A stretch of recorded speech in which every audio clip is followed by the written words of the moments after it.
جلال برنامه عیسی مسیح صلح و سلامتی خداوند رو در نام یگانه پسرش مسیح عیسی به تک تک شما عزیزان اعلام میکنم. شما که اینجا حاضر هستین زیر سقف خانه پدر و همینطور عزیزانی که از راه دور با ما هستن، سلامتی خداوند جاری بر شما، جسم و جان، روح و روان و هر جایی که ایستادید به اسم عیسی مسیح باشه.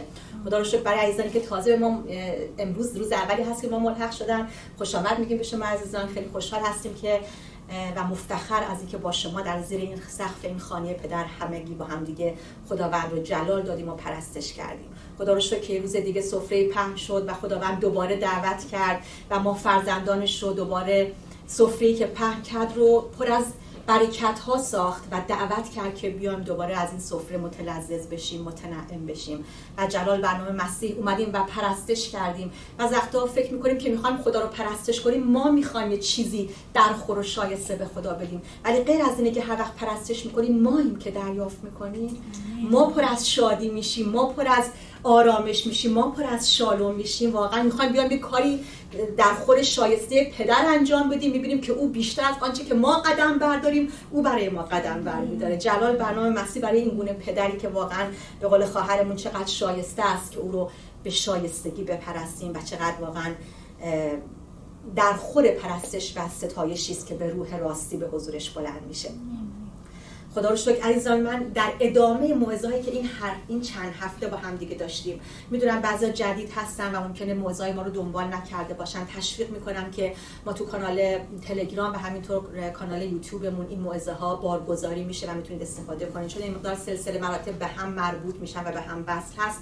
برای اینکه بدونیم که میخوایم در حقیقت مطالب جدید رو بگیریم، خیلی بهتره که از قبل یک آمادگی داشته باشیم. من دعوت میکنم شما رو همینطور عزیزان دیگر رو که اگه دنبال نکردن حتما این موعظه ها رو دنبال بکنن. چرا؟ چون ما میایم و ادامه اون رو در حقیقت برای کلیسا میاریم، باشه که به نام مسیح هممون بتونیم استفاده بکنیم. در پیرو همه این سلسله موعظه هایی که راجع به آتش قدوسیت بود عزیزان، راجع به صحبت کردیم و گفتیم این یک دعوت برای کلیساست. خدا خواسته که ما رو یک لول بالاتر ببره. خدا خواسته که ما بسنده نکنیم به اون فیض و یا به اون قدوسیتی که به خون عیسی داریم که خیلی هم عالیه. ما در او هم عادل محسوب شدیم، هم مقدس محسوب شدیم. این به فیض به ما داده شده. ولی گفتیم که خدا میخواد که ما رو جلوتر در اون شاهراهای طریق قدوسیت جلو ببره، اونجایی که قدوسیت دیگه برای ما یک بکن نکن محسوب نمیشه، بلکه رویه است و یک شخصیت رو برای ما میسازه.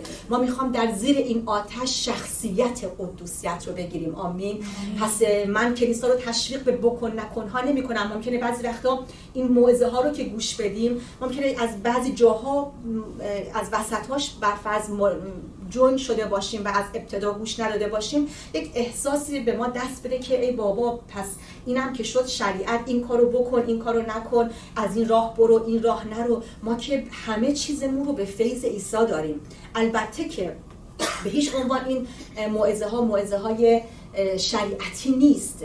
البته دید شریعتگراها همیشه به بحث تقدس واقعا شریعت مآبانه است، چون اونها نجات رو از ایمان میبینن، ولی میگن اگه میخوای در راه قدوسیت حرکت بکنی، این دیگه به ایمان نیست بلکه به عمله. در صورتی که من همین اینجا میخوام بگم که دلیل این که این نظر یک نظریه اشتباهه و ما به هیچ عنوان نیومدیم اینجا طریق قدوسیتی رو راجبش صحبت بکنیم که یک طریق شریعتی باشه.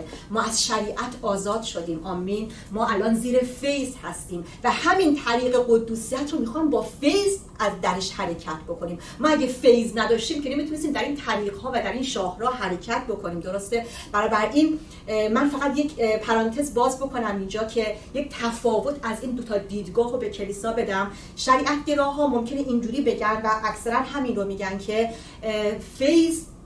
که ایمان و نجات به واسطه ایمان به عیسی اتفاق افتاد، که البته هم همینجوره، نجات ما به واسطه ایمانه، ولی کلام خدا چی میگه؟ میگه ایمان بدون عمل مرده است. آمین. ولی اونها میگن نجات به واسطه ایمانه، ولی اگه میخوای در طریق قدوسیت حرکت کنی، این یک بکن نکن و یک عملکرد رو به دنبال داره که این عملکرد شریعت هستش.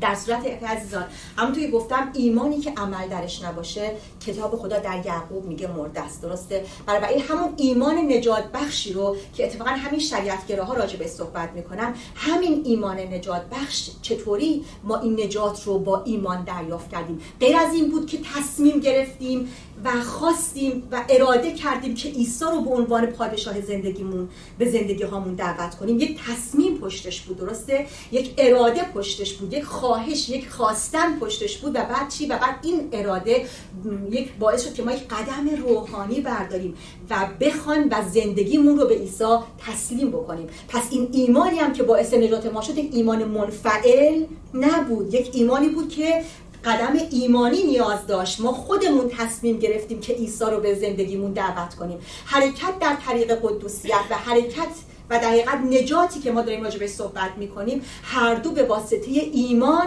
توبه و اطاعت میسر شد. پس این دوتا با هم متفاوت نیستن که اونو بگیم به واسطه فیضه ولی حرکت در طریق قدوسیت رو بگیم ممکنه شریعت گرایانه باشه. این رو خواستم اول جا بندازم که بگم که نه، امیدوارم اینو متوجه شده باشیم که در دو صورتش، در دو طریق، چه طریقی که ما نجات رو به دست آوردیم، چه طریقی که در قدوسیت ما حرکت میکنیم، به واسطه ایمان، اطاعت و توبه بوده که ما هم نجات رو گرفتیم و حالا هم به واسطه همین اطاعت داریم میخوایم و در طریق قدوسیت حرکت بکنیم. اینو خواستم بگم چون معمولا این مخصوصا جلسه گذشته ما راجع به یه سری قدم‌هایی صحبت کردیم که باید در این طریق برداریم. البته از 2 جلسه قبل شروع کردیم. یکی از اون عملکرد 3 تا قدم ایمانی که گفتیم برداریم، اولیش چی بود؟ این بود که ما خودمون رو و زندگیمون رو تسلیم کامل خدا کنیم. دومین قدم چی بود؟ اینکه مطیع کامل محض او باشیم. و سومیش اینه که از گناه دوری بکنیم. و بعد در جلسه گذشته اومدیم و گفتیم یه قدم‌هایی رو بریم توی مسیر دوباره ریز ریز ببینیم خدا ما رو به چی دعوت میکنه. رفتیم و نگاه کردیم و دیدیم که خدا ما رو به این دعوت میکنه که خودمون رو چون قربانی زنده مقدس در حضور او بگذرونیم. و بعد ما میگه که از این طریق شما همشکل این جهان نمیشید. آمین. و بعد میگه که وقتی که شما میاد و خودتون رو مثل قربانی به حضور خدا میگذرونید و بعد میاد افکارش خودتون رو با اون کلام خدا، با اون روح، تازگی روح میایین تازه میکنین، بعد اون موقع تازه میتونین تشخیص بدین چی هست اراده کامل و بدون نقص خدایی که ما رو بهش دعوت کرده. آمین. این هم آن چیزی بود که در هفته گذشته در حقیقت راجبش، و بعد رسیدیم به اینکه همدیگر رو محبت بکنیم، با هم چطوری رفتار بکنیم و نوع یه سری قدم‌هایی که تو زندگی ایمانی و مسیحی خدا ما رو بهش دعوت کرده بود. امروز من میخوام عزیزان همینطور که گفتم اینکه شکی در این نداریم و این بیس ایمان مسیحی ماست که ما به واسطه عیسی در او عادل محسوب شدیم، به واسطه عیسی در او مقدس محسوب شدیم، به واسطه خون عیسی، درسته؟ برابر این اتفاقا ما که تصمیم گرفتیم در طریق قدوسیت حرکت کنیم، بیشتر تازه باید حواسمون رو جمع کنیم که در دام شریعت یا در دام خود عدالت پنداری نیفتیم.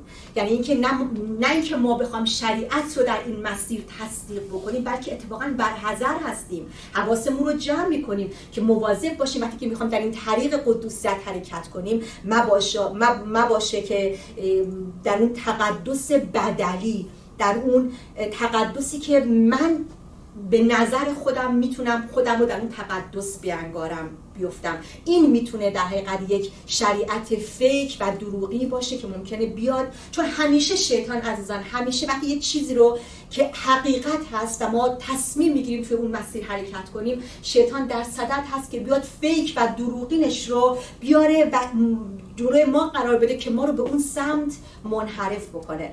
و ما نه تنها حرکت در قدوسیت رو یک حرکت همراه با شریعت نمیپذیریم، بلکه اتفاقا برحذر هستیم که نکنه در دام شریعت بیفتیم. حالا میخوام بگم که چطور ما باید مواظب باشیم که در این دام شریعت نیفتیم.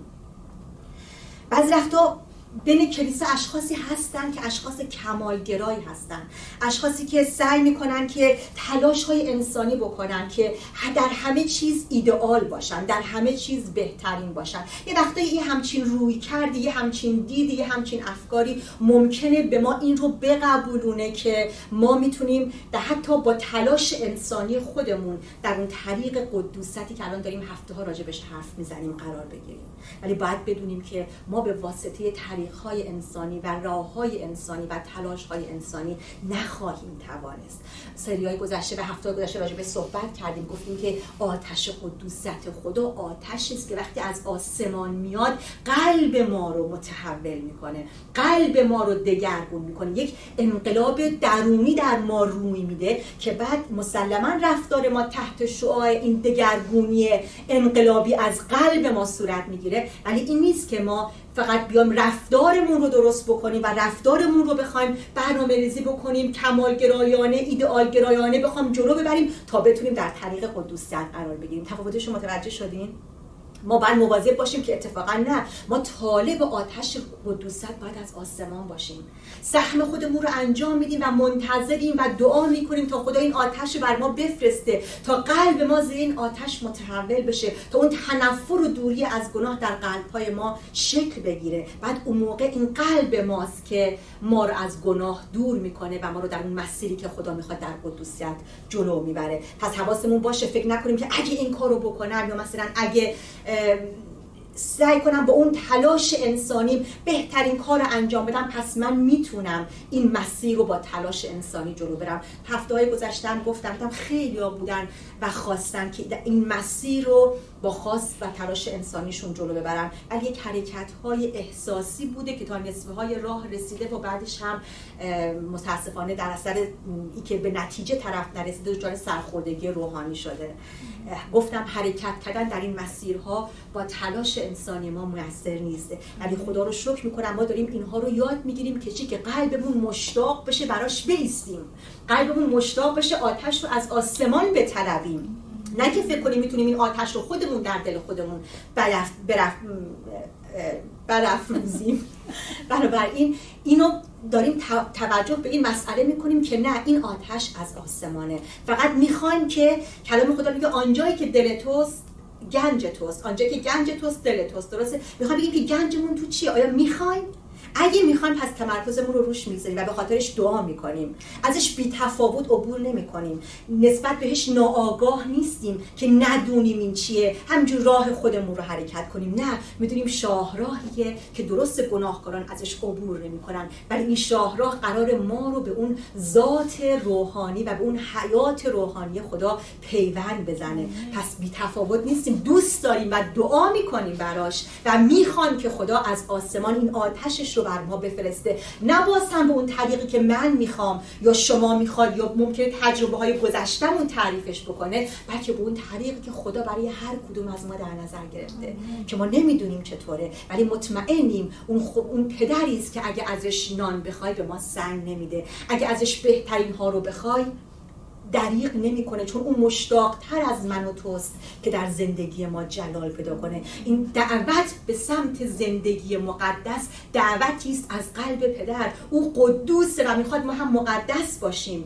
اون میخواد که ما در این مسیر حرکت بکنیم. پس مگه میشه ما ازش بخوایم و او به ما عطا نکنه؟ ما میشناسیمش، میفهمیم که چیه، میدونیم ما به واسطه این آتش وارث چه چیزی میشیم. پس قلبمون رو روش میذاریم، دعا میکنیم و از خدا میخوایم که این آتش رو از آسمان بر قلب‌های ما جاری بکنه، چون نمیخوایم در این سطحی که هستیم باقی بمونیم، نمیخوایم همش بسنده بکنیم به فیض عیسی مسیح برای اینکه گناه من رو بپوشونه یا این فیض عیسی بیاد ضعف انسانی و شخصیتی من رو پوشش بده، بلکه میخوام خداوندا از فیض تو برای چیزهای مهمتر استفاده بکنم. میخوام فیض تو رو داشته باشم که تو رو روی زمین جلال بدم. میخوام فیض تو رو داشته باشم که خداوند و دست و پای تو، قلب تو روی زمین باشم. میخوام فیض تو رو داشته باشم که آینه از جلال تو روی زمین باشم. پس آمین که به نام مسیح ما هم از روح القدس بخوایم، مثل پولس که میگه تدبیر فیض رو روح القدس به من آموخت، ما هم از روح القدس بخوایم خداوند به ما تدابیر فیض رو بیاموز. تدابیر فیض یعنی که این فیض رو کجا خرج کنم، کجا استفادهش بکنم، ارزش این فیض چقدره. چرا من بخوام الکی همش هی تو زندگی انسانی خودم هی وول بخورم و هی فیض رو بخوام برای این اشتباه هم اینو بخوام برای این خطاکاریم؟ نه خداوند، من میخوام این تدبیر فیض رو بیاموزم و این فیض رو بدونم به جهت عالی ترین استفاده بکنم. آمین. و این موعظه ها در حقیقت داره ما رو ترغیب و تشویق میکنه که به خوب بسنده نکنیم بلکه به عالی ترین بیاندیشیم. خیلی خوبه که ما خون عیسی مسیح رو به جهت پوشش گناهانمون داریم، خیلی عالیه که ما به واسطه خون عیسی عادل محسوب شدیم، این خیلی عالیه و این واقعا فیضی است که شامل حال ما شد. ولی عالی‌تر و بهترش اینه که به نام مسیح ما تدبیر فیض رو یاد بگیریم به واسطه مکاشفه که از روح القدس میگیریم، که بدونیم این فیض رو در جنبه‌ها و در قسمت‌های عالی و عالی‌تر در زندگی روحانیمون مورد استفاده قرار بدیم. اون موقع میتونیم بگیم روح خداوند بر من است، او مرا مسح کرده. آتش میاد منو برای آن چیزی که خدا میخواد از من و تو استفاده بکنه تجهیز میکنه. آمین. پس ما به این آتش احتیاج داریم اگه میخوام شاهدینی امین و وفادار برای خدا باشیم. اگه میخوام در اون خوندگیمون که خدا ما رو دعوت کرده، نه به قوت انسانی، نه به قدرت انسانی، بلکه به قوت روح او به جرأت حرکت بکنیم. برای همینه که دیگه نمیترسیم که ممکنه ضعف من اجازه به من نده، جسم مریض من به من اجازه نده. نه خداوندا، تو خدایی هستی که در ضعف‌های من جلال پیدا میکنی. من فیض تو رو دارم که اینها رو پوشش بده، نه برای اینکه فقط بیاد گناه‌های من رو و خطاکاری‌های من رو بپوشونه. آمین. و ما میخوایم که خودمون رو و کلیسا رو به این مسیر تشویق و ترغیب بکنیم. فکر کنم الان یکم برای عزیزانی که خصوصا تازه تشریف بردن یکم جا افتاد که ما داریم توی این مدت در حقیقت چه چیزهایی رو داریم مورد بررسی قرار میدیم. بعضی وقتا یکی از اون عوامل دیگه که ممکنه در حقیقت یک تقدس بدلی برای ما ایجاد بکنه، اون انضباط روحانی میتونه باشه که خیلی هم خوبه، نه که بده، ولی یه وقتی اگه اون انضباط روحانی یک برگ برنده جلوی چشمای من و تو باشه که بگیم آها این انضباط روحانی من هست که من رو به این آتش میرسونه، این اشتباه است که ما باید مواظب باشیم، وگرنه این دقیقاً تبدیل به شریعت میشه. من این کارو میکنم تا نظم روحانی رو توی زندگیم بیارم، پس از این طریق میتونم صاحب آتش قدوسیت بشم. این اون شریعت‌های فیکی هست که شیطان میاد و ما باید مراقب باشیم که ما رو به این بیراهه‌ها نکشونه. و سومین چیزی که باید مواظب باشیم که نکنه یه وقتی دچار یک تقدس بدلی و دروغینی بشیم، اینه که به عدالت شخصیم باور داشته باشم. یعنی بدونم که خب من آدم خوبی هستم،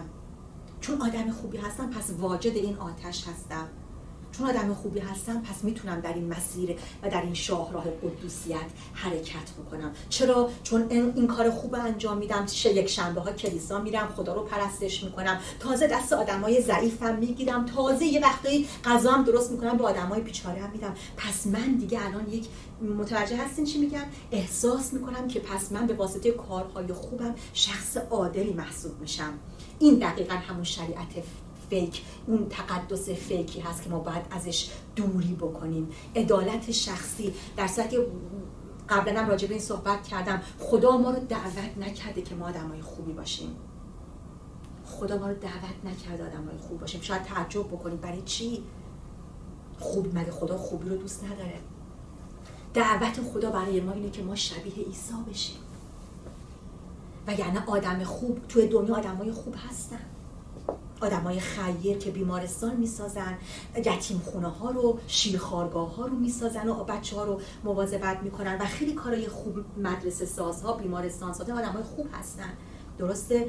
و این خطر وجود داره. دقیقاً گفتم که طریق قدوسیت طریق 70%، 80%، 90% خوبی من و شما نیست. اگه بخوایم به حساب این که خدا ما رو دعوت کرده آدمای خوبی باشیم بخوایم بهش نگاه کنیم، خب درسته، من اگه از 100%م که دعوت خدا از من هست، اگه 70%ش رو درست انجام بدم باز آدم خوبی هم، درسته؟ 70% خوب انجام دادم دیگه، 30%ش رو درست انجام ندادم. و این دقیقاً این ملاکی تو دنیا ما می‌بینیم، این ملاک خوب بودن رو از آدم‌ها، فلانی این کار رو انجام میده آدم خوبیه، جهیزیه واسه دخترای که نیاز دارن آماده میکنه، این آدم خوبیه. ولی خدا ما رو دعوت نکرده که 70% از آنچه که خدا میخواسته رو انجام بدیم، 80% 90%. مسلماً با 90% میشه خوب بود، ولی گفتید طریق قدوسیت طریق 100%. خدا میخواد ما او رو با تمامی قلب و دل و جانمون محبت بکنیم. آمین. نه با یه ذره 30%، 40%، 70، 80، 98% هم در طریق قدوسیت جوابگو نیست.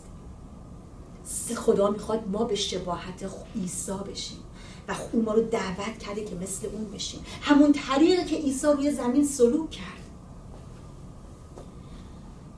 یک سوالی مطرح شده وقتی که صحبت و این موعظه ها در مورد قدوسیت، میگم کمتر کلیساهایی هستن که به این موعظه ها میپردازن و بعضی از کلیساها که به این موضوع پرداختن و راجبش موعظه کردن، ازشون سوال شده که خب ما موافق هستیم با اینکه خب خدا میخواد که ما رو دعوت کرده به اینکه ما مقدس زندگی بکنیم، ولی چرا میگید 98% هم جواب نمیده؟ خب ما آدمیم دیگه، ما انسانیم دیگه، بالاخره خدا میدونسته که ما آدمیم. و عزیزان جالبه که اینو بدونیم که عیسی مسیح ما رو دعوت کرده به همون طریقی که خودش روی زمین زندگی کرد.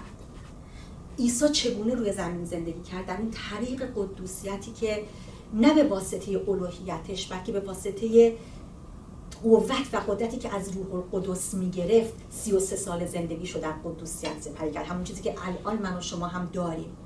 پس اگه خدا ما رو دعوت کرده که میگه اونی منو دوست داره، عیسی میگه تو یوحنا میگه کسی منو دوست داره که احکام منو نگه میداره. آمین. اگه اون ما رو دعوت کرده که پشت سر او حرکت کنیم، دقیقاً خواسته که ما عین او سلوک بکنیم، عین او زندگی بکنیم. نه اینکه حالا عیسی 100% بود من 90% یا 70% کافیه که باشم. به شباهت عیسی خدا میخواد تبدیل بشیم و به شباهت عیسی روی زمین زندگی بکنیم. و اتفاقاً ممکنه پیش خودمون بگیم چرا خدا ما رو دعوت کرده به این نوع زندگی؟ خب آدم خوبم می بودم بد نبود که، اونم خوب بود دیگه، حالا چرا حتما خدا میخواد؟ خدا ما رو دعوت کرده عزیزان به این زندگی مقدس تا تمامی اون برکت هایی رو که در این نوع زندگی نهفته است رو به کلیسا بده. آمین. خدا مشتاقه که کلیسا رو برکت بده. خدا مشتاقه که ما رو وارث بهترین ها و عالی ترین هایی که در نظر گرفته بکنه و به عنوان اون دولت جلال عیسی. آمین. برای این چی به ما گفته بیا تا شما رو وارث اینها بکنم. نه به خداوندا شما وارث میشید، نه به خداوندا گفتنهای شما، حتی دیوها رو بیرون کردن، شفاها رو جاری کردن، شما وارد ملکوت پدر میشید. اینو از عیسی شنیدیم، درسته؟ بلکه اونی که اراده پدر آسمانی رو به جا بیاره، اراده پدر آسمانی زندگی در قدوسیت خداست. آمین. برای همینه. برای چی میگه اونی که خدا دقیقاً داره به کلیسا میگه؟ چون کلیسا عیسی رو خداوند خطاب میکنه، نه دنیای بیرون، درسته؟ کلیساست که قدرت داره دیوها رو بیرون بکنه. آدمای تو دنیا که خودشون اصلا تحت کنترل دنیای تاریکی هستن. دقیقاً داره به کلیسا میگه فکر نکن اگه این عطا رو داری و میتونی دیوها رو بیرون بکنی، اگه این عطا رو داری و میتونی شفا بدی، اگه بلند هللویا هللویا میگی و خداوندا میگی، میتونی وارث ملکوت پدر بشی. نه، اینجا دقیقاً داره در مورد انجام اراده کامل خدا صحبت میکنه و زندگی کردن در این اراده کامل. چون چه کسایی اون کارا رو میکردن؟ داشتن تا یه حدودی 70%شو داشتن، 60%شو داشتن، شاید حتی 80%شو داشتن. ولی چرا میگه وارث به ملکوت پدر نمیشین؟ چون 20%، 30% بقیه چون در اون اراده کامل خدا زندگی نکرده بودن. و خدا میگه که اگه در عیسی مسیح میگه اگه در اراده کامل پدر آسمانی زندگی کنین، وارث ملکوت من خواهید بود. اراده کامل قدوسیته. خدا ما رو دعوت کرده به اینکه در قدوسیت زندگی بکنیم. مگه میشه که اراده خدا زندگی در گناه باشه؟ امکان داره اصلا همچین چیزی؟ به هیچ عنوان. پس زندگی در اراده کامل خدا، زندگی در طریق قدوسیت خداست. برای همینی که میگه که دعوت شدگان بسیارند ولی برگزیدگان اندک. همه کس نمیتونه تا تهش بیاد، ولی خدا میخواد که ما وارث باشیم. آن که تا به انتها صبر کند نجات یابد. آمین. و دقیقاً آیایی رو که خواهر عزیزمون خوندن از غلاطیان باب 5 آیه 17 میگه خواهش جسم برخلاف خواهش و خواست روحه و خواست و خواهش روح برخلاف خواست و خواهش جسمه. بنابراین ما تو کلیسا خیلی میبینیم اشخاصی رو که در این منازعه بین خواهش جسم و خواهش روح به ایماندارای فرسوده تبدیل شدن، ایماندارای خسته، مستهلک، گاهی افسرده، اینقدر که دارن می جنگن بین خواهش جسم و خواهش روح. روح میگه که این کار انجام بده، جسم میگه نبیا این کار انجام بده. و اینو دقیقا داره به عنوان یک منازعه کتاب مقدس راجع به صحبت میکنه. ولی میگه اونی که به روح زیست میکنه زیر قانون شریعت نیست و اون آزاده. پس میگه مواظب باشیم این آزادی رو که در روح به دست آوردیم دوباره نبریم با یک اسارت دیگه از این دنیا، که اسارت هر گناهی میتونه باشه، اسارت هر رویه‌ای میتونه باشه، هر عادتی میتونه باشه، هر تلخی، نمیدونم خشمی میتونه باشه. میگه مواظب باشیم آزادی رو دوباره نه آلوده این عادت‌ها و این ضعف‌ها و این خواهش‌های جسم بکنیم. ما آزاد هستیم در مسیح عیسی وقتی کامل در روح او زیست میکنیم. همین آیه که آیه رومیان باب 8 آیه میگه هیچ قصاص نیست بر آنانی که در مسیح عیسی هستند. و بعد ادامه میده میگه و در کاملیت روح او زیست میکنن. چرا کلمه کاملیت استفاده میکنه؟ دقیقاً داره خط بطلان میکشه روی همون حریم‌های عدالت شخصی که ممکنه خودمون به واسطه عملکردهای روحانی، به واسطه کارهای عدالتگونه خودمون و رفتارهایی که برفرض میگیم این خوبه، اینو انجام میدیم، یک شنبه ها کلیسا میام کلام خدا رو میخونم، پرستش هم میکنم، یه حریم و یک عدالت واسه خودمون ساختیم، ولی میدونیم خودمونم که کامل نیست. چرا؟ چون بعضی میگه بابا خب ما هم انسانیم دیگه، وقتی اشتباه میکنیم. اینجا داره میگیم که طریق کامل در کاملیت روح زندگی میکنن. اونهایی که در کاملیت روح زیست میکنن برای اونها هیچ قصاصی وجود نداره. پس بارها میبینیم که کلام خدا ما رو دعوت میکنه به یک زندگی در کاملیت روح. آن که به روح زیست میکنه، اونی که اراده پدر آسمانی رو در کاملیت به انجام میرسونه. پس این دعوت رو ما داریم که در اون خواست و اراده کامل خدا زندگی بکنیم. آمین. در همین غلاطیان باب 6 عزیزان که راجع به اعمال جسم صحبت میکنه، نمیخوام به صورت دونه به دونه توضیحاتی راجبشون بدم. بد نیست، بی جهت نیست. خدا توی این هفته ها ما رو توی این طریق قدوسیت جلو برده، پیش برده و داره هی ما رو تشویق و ترغیب میکنه که جلوتر بریم. بد نیست این اعمال جسم رو بشناسیم. بد نیست وقتی بفهمیم که یه بازنگری بکنیم توی خودمون. کلام خدا میگه دل انسان فریبنده است. خیلی وقتا ممکنه خودمون رو فریب بدیم، خودمون رو تو اون حریم امن قرار بدیم، دوچار اون عدالت شخصی بشیم. پس خوبه که یه وقتی خودمون رو بیایم محک بزنیم. و الان که صحبت قدوسیته، واقعا میخوام راجع به این چیزهایی که تو اینجا راجبش هشدار داده، در حقیقت شدیدترین هشدارها رو کتاب مقدس توی همین قسمت غلاطیان باب 5 داره در مورد اعمال جسم میگه که کلیسا بر حذر باشه، مواظب باشه که در دام یکی از اونها نیفته. گناههای جنسی ضد اخلاقی که وجود داره توی دنیا هست و کلیسا برحذر باشه تو دام این گناهان و انحرافات اخلاقی و جنسی نیفته. شاید کسی نبینه، شاید حتی آدم شریک زندگیش هم نفهمه، ولی خدا قطعا میدونه و میفهمه. پس داره هشدار میده و اعمال جسم رو توضیح میده، یعنی زنا و فسق. فسق که اینجا راجع بهش صحبت میکنه عزیزان، من داره میگه زنا و فسق و ناپاکی و فجور. زنا که خب مشخصه اون گناهان جنسی ضد اخلاقی و به هر حال اسمش با خودشه، ولی فسق چیه عزیزان؟ فسق و ناپاکی بی‌بندوباری و انحرافات اخلاقی از هر جهتیش. بعضی وقتا میگن که باید بگم واقعا من تو کلیسا شنیدم که بعضی خصوصا جوان‌ها میگن که حالا من ازدواج نکردم، حالا برفرض این گناه هم انجام بدم تجربه است دیگه، حالا آدم نمیتونه. یا بعضی از مادرها تو کلیسا میگن که آدم نمیتونه بچه‌هاشو محدود بکنه، بالاخره بچه‌ها باید برن تجربه بکنن، باید برن تو دنیای بیرون تجربه بکنن، ولی خبر ندارن که همین تجربه کردن ها واقعا چه دری رو به روی دنیای تاریکی تو زندگی‌های بچه‌هاشون و خودشون باز میکنه. اینو آدمای تو دنیا میگن، ولی واقعا مادران توی کلیسا رو برحذر میکنن که بخوان همچین حرفی رو بزنن. آدمای تو دنیا میگن آره باید بچه‌هامون رو فضا بدیم، برن تو محیط بیرون، برن اصلا خونه‌های مجردی بگیرن، برن تجربه بکنن. ولی کلام خدا این رو نمیگه. کلام خدا در صورتی به من و تو مادر و یا پدر اجازه میده که بچه‌ها تو از خونه، از زیر چتر اقتدارت برن، زمانی که بخوان با همسرشون بپیوندن. میگه مرد خانه و خانواده خودش رو ترک میکنه و به زنش میپیونده و زن هم همین گونه. ولی بعضی وقتا میبینیم بعضا توی کلیساها مادران نظرشون اینه که نه، به بچه‌هاشون بگن برید هنوز ازدواج نکردین، برید خونه بگیرین، برید تجربه بکنید زندگی شخصی و مجردی رو، برید بالاخره زندگی بکنید ببینید چه جوریه و این تجربه ها شما رو بزرگ میکنه.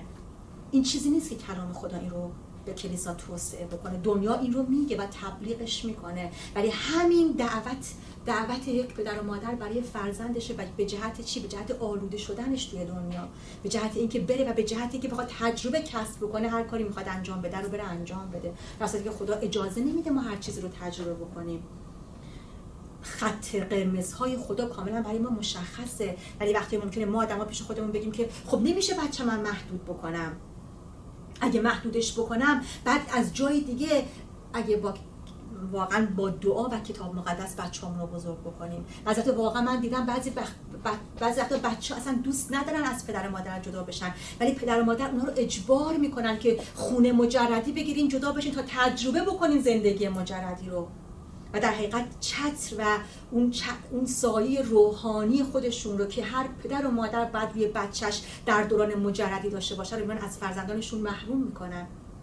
و این خیلی خطرناکه. تا زمانی که مجردی باید زیر سایه پدر و مادری هم که زیر سایه خداست و این انضباط یک خانواده روحانیه. وقتی که ازدواج کردن خب میرن به هر حال اگه دختر باشن سر روحانیشون حالا بعد از خدا همسرشون خواهد بود، ولی تا مجرد هستن هیچ اجباری نیست. این حرفا رو که روانشناسا یا آدمای تو دنیا میزنن ما فکر نکنیم که همشون درسته و بخوایم ما بچه‌هامون رو ترغیب به اینجور زندگی ها بکنیم.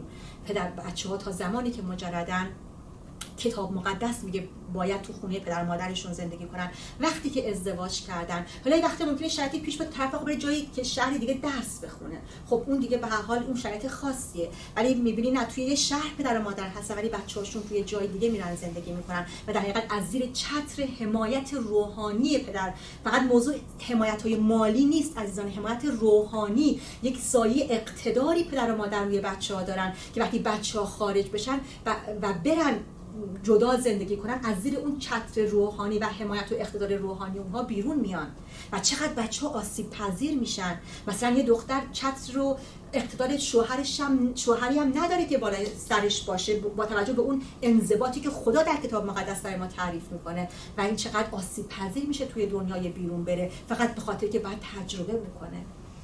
ما اجازه نداریم هر چیزی رو نه خودمون تجربه بکنیم نه اجازه بدیم بچه‌هامون تجربه بکنن.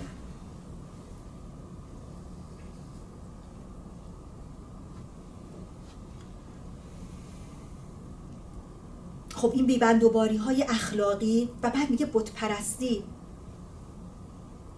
شاید بعضی وقتا پیش خودمون اسم بت پرستی که بیاد پیش خودمون فکر بکنیم که یعنی آهن و چوب و سنگ و اینها رو پرستیدن، ولی هر چیزی که برای ما اهمیت خیلی بالایی داشته باشه و یه جورایی تعریف و تمجید ما رو بیشتر از هر چیزی به خودش جلب بکنه، اون بت پرستیه. یعنی جای بزرگی توی زندگی و افکار ما، توی قلب ما اشغال بکنه، اون بت پرستی. حالا این میتونه بچه‌هامون باشه، این میتونه جاه طلبی های دنیا و شغل و پول و هر چیزی که میتونه باشه، هر چیزی که بیشتر اهمیت، بالاترین اهمیت رو تو زندگی ما به خودش اختصاص بده. این بت پرستی. و اینجا کلام خدا میگه میتونیم نگاه بکنیم واقعا چه چیزی الان توی زندگی های ما هست که اجازه نمیده خدا شماره یک زندگیمون باشه. من خودم سالهای گذشته بچه‌هام بودن واقعا و من نمیدونستم که بچه‌های من بت زندگی من هستن. زمانی که ایماندار شده بودم و نو ایمان بودم واقعا نمیدونستم. همه چیز برام بچه‌هام بود، ولی واقعا یه جایی خدا خواست که اینو در من اصلاح بکنه و بگه نه ببین این بچه‌ها رو که من بهت دادم زمانی باعث برکت تو خواهند شد که سر جای خودشون باشن و منم سر جای خودم. خیلی سخت برام بود چون من میگم اصلا بزرگترین جا رو توی زندگیم بچه‌هام اشغال کرده و این باعث شد که اصلا در اون فاصله 3 سال و نیم 4 سال دوری که از اونها من باید تحمل می‌کردم، تازه یاد گرفتم که احساساتم رو نسبت به همه چیز باید در اون تعادل و تعدیل قرار بدم و خدا رو سر جای اصلیش قرار بدم تا خدا در حقیقت اون گرداننده زندگیم باشه و اون چیزایی که خدا بهم داده رو خودش برکت بده که یکیش هم بچه‌هامون هستن. پس بت پرستی فقط این نیست که من سنگ و چوب و یا مجسمه بودا و یا حالا هر چیزی رو بپرستم. نه، نگاه بکنیم ببینیم آیا چیزی تو زندگیمون هست که بیشترین اهمیت رو تو زندگیمون داره، حتی جای بزرگتری از خدا تو زندگیمون اشغال کرده، از اون شاید بیشتر بترسیم. خیلی وقتا بتشون آدما بتاشون آبروشون میشه. واقعا از ترس، یعنی آبرو از دست دادن بزرگترین ترس تو زندگیشون محسوب میشه. آبرو نره، آدما راجع به من اینجوری فکر نکنن. برای شاول هم همینجور بود. همش فکر این بود که نکنه آدما راجبش چه جوز فکر کنن، سریعتر بیاین قربانی‌ها رو بگذرونه. خوبه که به خودمون یه نگاهی بکنیم ببینیم که واقعا خدا رو همون جای اصلی زندگیمون قرار دادیم. اون شماره یکی که باید جای خدا باشه واقعا جای خدا هست یا ندادیمش به یه چیز دیگه. جادوگری هم که مشخصا استفاده از قدرت‌های سحر و جادو و استفاده از قدرت‌های دنیای تاریکی هستش به هر طریقیش، حتی به صورت فان، به صورت چه میدونم، حالا فقط میشینم نگاه میکنم اونا دارن این کار رو انجام میدن ولی من که انجام نمیدم، من فقط میخندم بهشون. فقط وقتی که اون داره فنجون اونو میخونه، فقط از چیزایی که داره میگه فقط من روده بر میشم، اصلا قبول ندارم، هم اصلا باورشون ندارم، خرافاتن، فقط میرم برای خندش. حواسمون باشه شرکت کردن توی این مجالس، بودن کنار اینجور آدم ها، چه به صورت تفریح باشه چه به صورت باورمندی باشه، اون سیگنالی رو که باید به دنیای تاریکی بده میده. اینجوری نیست که اون فکر کنه که تو فقط به خاطر فانش رفتی. پس مواظب باشیم و نگاه خودمون بکنیم که تو دام اینجور چیزهایی که کلام خدا به شدت داره ما رو برحذر میکنه نیفتیم.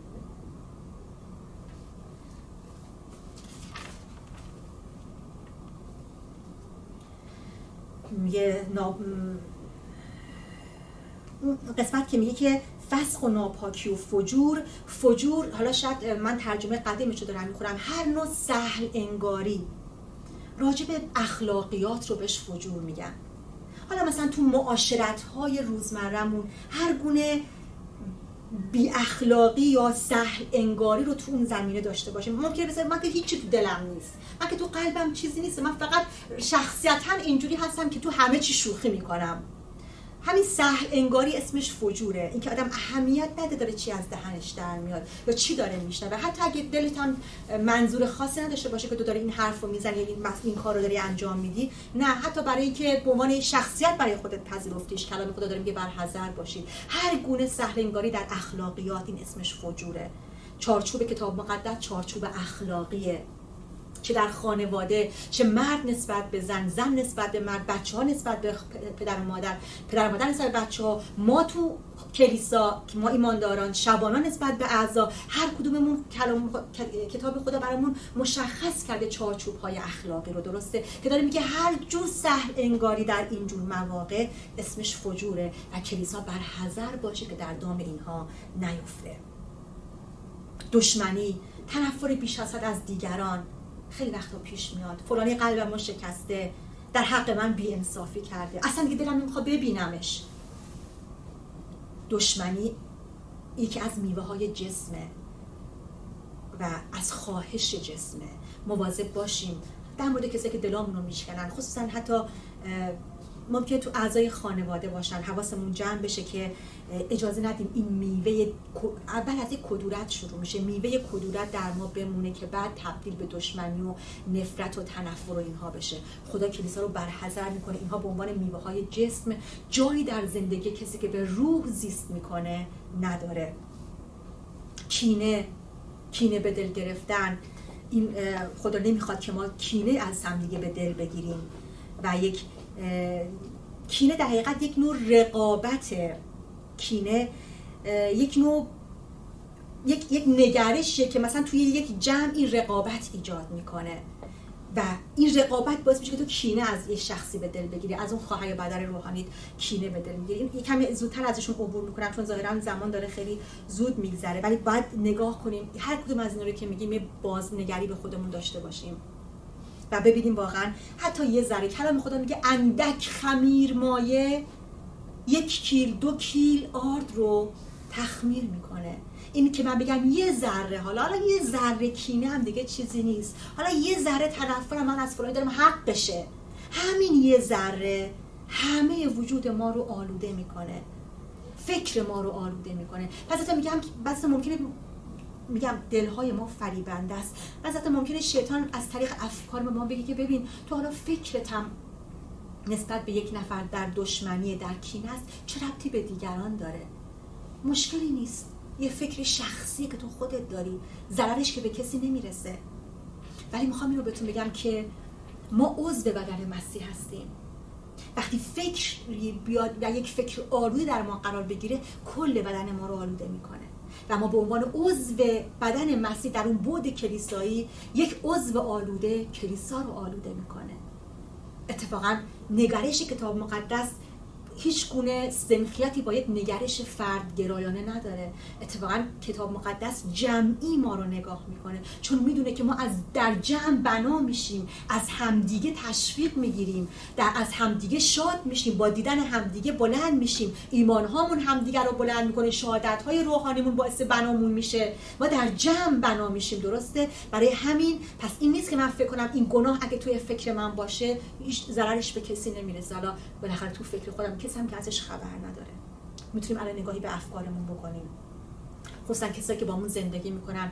این که میگم کسایی که با همون زندگی میکنن چون وقتی که با کسی زندگی بکنی احتمال اینکه خیلی بیشتر از اون دچار رنجش بشی، دچار سوء تفاهم بشی، اختلاف نظر ایجاد بشه، قلبت بشکنه، دچار کینه و دشمنی بشه خیلی زیاده و خدا نمیخواد که ما در اینها باقی بمونیم.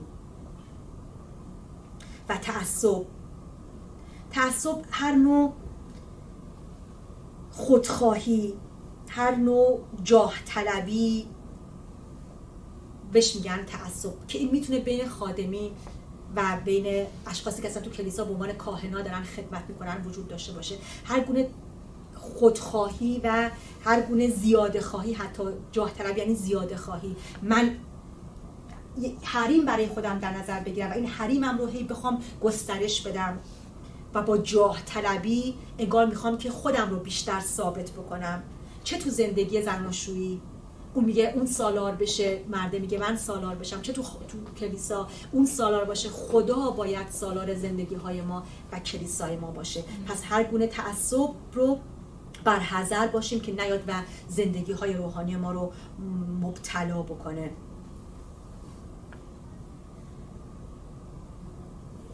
خیلی جالبه عزیزان، اگه همچین چیزهایی تو شخصیتمون میبینیم باید توبه بکنیم و بازگشت بکنیم. کلیسا باید در خودخواهی هاش، در تعصباتش، در جاه طلبی هاش، در گناهانش باید بمیره. اینو عقب بندازیم عقب میفته، ولی نمیتونی ازش دور بشی. باید این مرگ رو در خودخواهی ها تجربه بکنی اگه میخوای وارث این آتش قدوسیت خدا بشی، اگه میخوای زندگی مقدس در روح داشته باشی، اگه میخوای در کمال در روح زیست بکنی، باید ما در این تعصبات در گناهانمون چه فکری چه اخلاقی باید بمیریم، چه کسی ببینه چه کسی نبینه، نه برای 98%، برای 100%.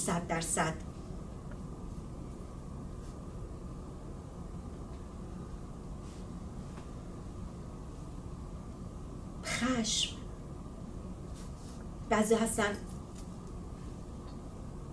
توی خونه هاشون خصوصا خیلی خشمگین هستن، خشمشون رو نمیتونن کنترل بکنن، انگار که خودشون وقتی خشمگین میشن اصلا این خشم از دست خودشون خارج میشه، رفتارهای انجام میدن، حالا یا با فحش و ناسزا یا اصلا بعضی چیز رو میزنن و میشکنن و این دقیقاً یک قسمت تو وجودشون هست که غیر قابل کنترله. حتی اگه یه ذره‌اش هم تو وجودمون باشه، حتی به این شدت هم نباشه، ما میتونیم کنترل همون یه قسمت رو به دستای خدا بسپاریم. شاید بگی نمیتونم خودم رو کنترل بکنم، ولی تو نتونی، ولی خدا میتونه کنترل بکنه. اجازه بدیم تا خدا کنترل بکنه. حسادت، اون احساس آزردگی حتی بعد از یا عدم رضایت بعد از موفقیت، حتی موفق هستی ولی عدم رضایت داری و نسبت به موفقیت دیگران حسادت میکنی. خدا نمیخواد همچین چیزی توی کلیسا باشه. بعد حتی میگیم که خب یه ذره است، هیچ کس متوجهش نمیشه. میوه جسم رو کنار بذاریم تا میوه های روح در ما رشد بکنه. نگاه بکنیم اگه از موفقیت کسی ناراحت میشیم، اگه از رشد روحانی کسی ناراحت میشیم، اگه خدا به یک خواهر یا برادر روحانیمون عطایا داده و وقتی من نگاهش میکنم از این عطای اون ناراحتی آزرده میشم، چرا اون آره ولی من نه؟ اگه اینجوریه حتی ولو اندک ولی حسش میکنی، باید به خاطرش توبه بکنی. حتی این حسادت‌های روحانی، خدا کسی رو برکت داده، خونه بهش داده، ماشینی داده، شغل خوب بهش داده، خانه، فرزند، همسر بهش داده و منی که سالها دارم براش دعا میکنم هیچ کدومو ندارم و وقتی که میبینم احساس ناراحتی میکنم، باید توبه بکنم. موفقیت و داشتن خواهر برادرای روحانی ما باید باعث شادی قلب ما بشه اگه به روح راستی داریم زیست میکنیم و اگه اجازه نمیدیم که میوه جسم در وجود ما باشه. اگه هست باید به خاطرش توبه بکنیم. شوخی بردار نیست، باید به خاطرش توبه بکنیم. مستی که دیگه مشخصه که چی هست. بدعت هم یعنی که یه کسی یه چیز جدید رو وارد یه گروه میکنه، یه چیز من درآوری، یه چیز نو و تازه رو وارد گروه میکنه و شقاق ایجاد میکنه.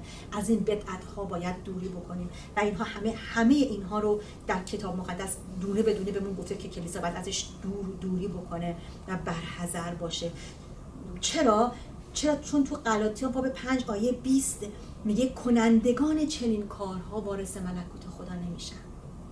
کنندگانشون نمیشن و ما میخوایم وارث ملکوت خدا بشیم. درسته؟ ما میخوایم، ما دوست داریم، برای همین زندگیمون رو به عیسی سپردیم، برای همین گفتیم خداوند من میخوام پشت سر تو حرکت بکنم. وگرنه قبل از ایمانمون که هر کدوممون داشتیم زندگی‌های خودمون رو میکردیم به همین طریق‌ها دقیقاً، ولی یه جا تصمیم گرفتیم که بیایم و بگیم خداوند نه به طریق‌های تو، من میخوام به طریق‌های تو زندگی بکنم. یعنی دوست داشتیم وارث برکت‌هایی باشیم که در این طریق وجود داره. پس بیام به این طریقی که خونده شدیم مطابق و شایسته این دعوتمون زندگی بکنیم. آمین. به شایستگی این دعوت زندگی کردن یعنی در طریق قدوسیت زندگی کردن، یعنی با هیچ گونه گناه، افکار منفی، افکار بد، نادرست همخونی نداشتن، سازگاری نداشتن و برنتابیدن. این رو خدا از ما میخواد به نام مسیح. و من خودم رو و شما رو واقعا دعوت میکنم. میگه کلام خدا میگه اگه کسی بگه من گناه نمی کنم همانا خدا رو دروغگو شمرده. بعضی وقتا ما هیچ حسادتی ازمون روی نمیده، ولی خودمون میدونیم اون تهمون یه قلقلکی میره یه جاهایی، درسته؟ یا یه جاهایی همیشه وقتی که کسی که آزارمون داده میبینیم یه مشکل واسش پیش اومده، خوبت شد. همیشه تو ته دلمون یه وقتایی ببین خدا چجور نشونش داد، یه جور انگار خوشحالی میکنیم از اینکه حالا واسه اون این مشکل پیش اومده. بیایم برای همه اینها واقعا توبه بکنیم. من اول از خودم اگه تصمیم گرفتم در طریق قدوست خدا زندگی بکنم، بیام صد خودم رو بگذارم و اون جایی که واقعا احساس میکنم چیزی هست که نباید باشه به خاطرش توبه بکنم. آمین. پس بیام توبه بکنیم و میخوام با دعا تمام بکنم عزیزان، که فرصتم داشته باشیم که یه این ساعت هم مشارکت داشته باشیم. ای خداوند پدر آسمانی، تو رو شکر میکنم به نام عیسی. تو خداوند طریق قدوست رو به ما یاد میدی. ای خدا، تو داری آموزش میدی نحوه این زندگی رو که شخصیت ما رو شکل میده. ای خداوند، تو میخوای ما از هر آلودگی به دور باشیم، چه آلودگی فکری، احساسی، روحی، روانی، چه آلودگی جسمی، چه گناهانی که از طریق افکار ماست، چه گناهانی که از طریق جسم ماست. تو نمیخوای ما آلوده به هیچ کدوم از این ویروس ها بشیم.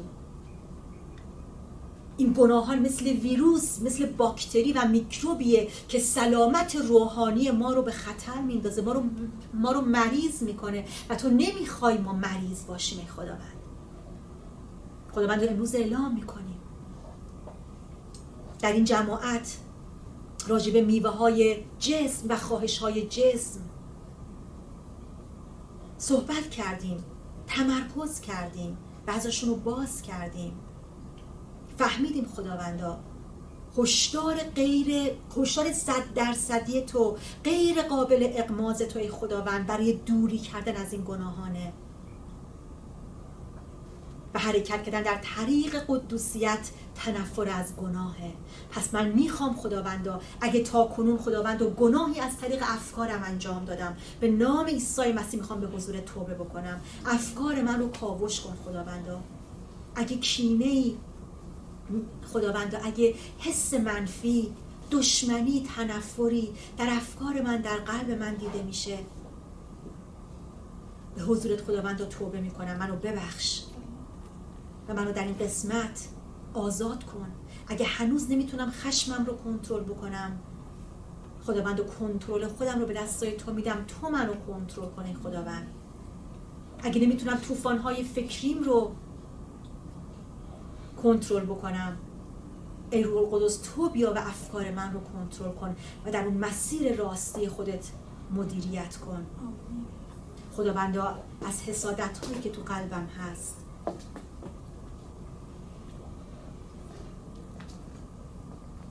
از اون شقاق ها، از اون دشمنی ها، از اون حسادت ها، از همه اینها خداوند رو به حضورت توبه میکنم. کلام تو خداوند میگه توبه و بازگشت کنید تا ایام استراحت و آرامی شما فرا برسه. حالا فهمیدم خداوند چرا آرام شبانه میخوابم. حالا فهمیدم چرا آرامش توی قلبم نیست. چون امروز فهمیدم یکی از اینها، 2 تا از اینها توی قلب من هست. پس امروز میخوام توبه و بازگشت بکنم تا ایام استراحت و آرامی من فرا برسه. منو تقدیس کن خداوند. جسم منو تقدیس کن خداوند. اگه گناه‌های ضد اخلاقی از من سر زده، مهم نیست در چه سنی، بعضا میگن در سن جوانی کردم خداوندا، این دروغ شیطان رو باطل میکنم بر روی زندگی جوانانمون. تو میخوای خداوند ما در تمامی ایام زندگیمون در قدوسیت زندگی بکنیم. پس خداوند هر گناهی که از طریق چشمام، از طریق شهوت قلبم، از طریق انحرافات اخلاقی، گناههای جنسی مرتکب شدم، ای خداوند توبه میکنم. خداوند رو اعتراف میکنم هنوز بعضی وقتا رو بعضی عکس‌ها میمونم، همه فیلمی رو میشینم میبینم، همه عکس و مجله‌ای رو نگاه میکنم. امروز فهمیدم خداوند نباید این گونه باشه. از این به بعد مراقبم ای خداوند. اون عکسی رو که عیسی دید و عیسی میتونه اون عکس رو ببینه، منم میبینم. اون مجلسی که عیسی میتونه بنشینه، منم مینشینم. اون فیلمی رو که از ابتدا تا انتهاشو عیسی میتونست ببینه، منم میبینم. این که رو من تأثیری نداره، مهم نیست، من با خانواده هستم، تمام این دروغ ها رو بر زندگیم باطل میکنم ای خداوند. و قدوسیت رو برای چشمانم، برای گوشم، برای قلبم، برای انتخاباتم ای خداوند، چی انتخاب میکنم، چه موسیقی گوش میدم، چه فیلمی میبینم ای خداوند، با حکمت تو ای خداوند از آسمان میطلبم. منو تقدیس کن خداوند و به من حکمت بده، از این به بعد در طریق قدوسیت تو حرکت بکنم. از این به بعد هیچ دلیل و توجیهی رو به خاطر گناهانم نمیپذیرم، چون جوان هستم، چون نیاز دارم، چون شرایطم اینجوریه. هیچ کدوم ای خداوند همه باطل در زندگی من، بلکه اجازه نمیدم دنیای تاریکی بر ایام جوانی من، در زندگی من دست دراز بکنه.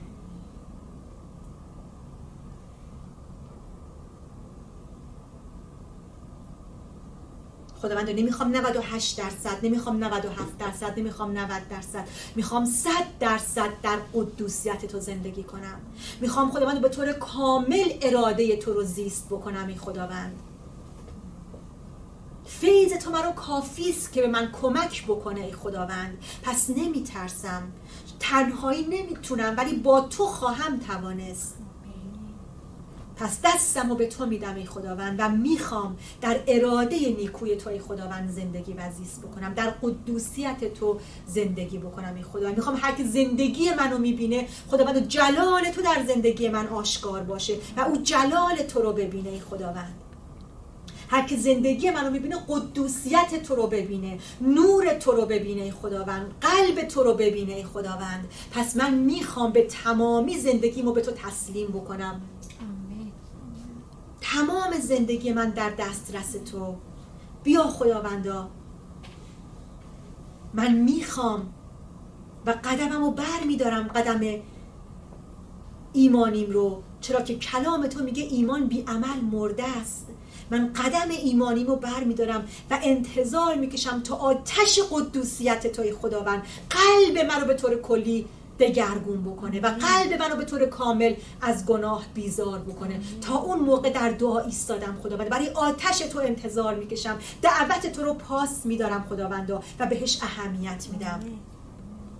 به نام عیسی مسیح زندگی های ما رو به حساب بیار و در آتش قدوسیتی که تو به کلیسات جاری میکنی، کلیسای خودت رو خاستگاه بیداری روحانی بساز، نه فقط برای خودمون و خانواده هامون، بلکه به جهت سرزمینمون.